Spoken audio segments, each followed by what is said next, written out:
Reginald. I'm currently studying at Kaiser University sports medicine, and going to talk about boxing and injuries. Boxing is a combat sport, and combat sports can lead to injuries. To the untrained eye, boxing would appear to be extremely dangerous sport, but it's actually safer than many other sports on a year-to-year basis. More cheerleaders are injured than boxers, despite being a relatively safe sport to complete in. Boxers, like any other athlete, can potentially sustain um, nominal of serious injuries. The injuries. Trained boxers generally suffer fewer injuries than untrained boxers because they know how to effectively protect themselves. Good trainers wait until their boxers can skillfully protect themselves before they allow them to spar or compete. Find a trainer with a sports training directory.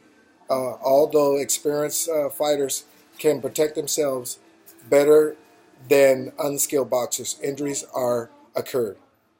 The most common injuries among boxers include cuts and bruises, sprains and strains, concussions, fractures, and shoulder dislocation. Cuts and bruises are the most common boxing injuries. These injuries occur for contact with opponent's gloves or head. Cuts are less common in amateur boxing because the fighters wear headgear and their gloves and less tightly wound. Professional boxers experience cuts often, and a deep cut during a pro fight can potentially end the bout. Cuts should be treated by clearing the wound with water and applying an antibiotic during a bout. Cuts are filled with petroleum jelly in order to prevent further bleeding. Strains, sprains, and strains. A sprain is an injury involving ligaments, the thick tissues connecting bones to other bones. Conversely, an injury to a muscle or a tendon is known as a strain. Tendons are tissues connecting muscles to bones. A strain is referred to colloquially as a pulled muscle. Ankle and wrist sprains are most common for boxers. Pain, swelling, and dislocation are all symptoms of a sprain. Concussion. Concussions occur in all contact sports, and long-term um, repercussions of concussions are heavily debated. The injury occurs due to heavy impact to the head. The impact shakes the brain within the skull and causes the brain to act abnormally for a brief period of time. Some symptoms of concussions include unconsciousness, a brief loss of short-term memory, nausea, loss of coordination, confusion, and headache.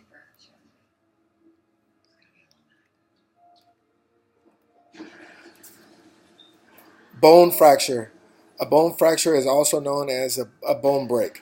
The most common boxing fractures involve the nose, hand, jaw, and ribs. Fractures involving certain parts of the hand, known as the mel- metacarpal bones, are so common among professional boxers that doctors often refer to these fractures as boxers' fractures.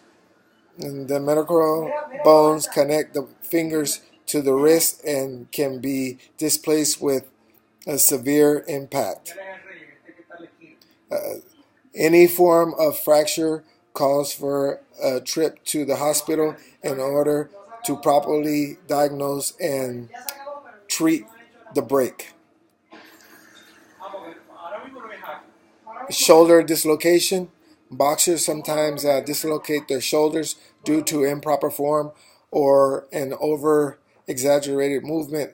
A shoulder dislocation occurs when the humerus bone separates from the scapular bone at the shoulder joint. A dislocated shoulder can be extremely painful. The injury is usually extremely painful. The injury is usually visible due to the boxer's dangling arm and enabling to move the arm from its current position. A dislocated shoulder is usually treated with a splint that keeps the shoulder in place and allows it to heal. A severe dislocation or multiple dislocations sometimes call for surgery in order to repair damage to the tissue surrounding the shoulder joint. General preventive measures. Boxers can use preventive measures to limit the possibility of potential injury, such as protective equipment, headgear, no full protector,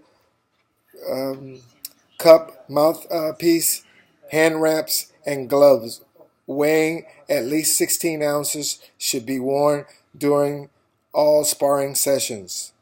Petroleum jelly covers a boxer's face so that punches slide off upon contact. Ice decreases inflammation and soreness after a workout, thus preventing further injury.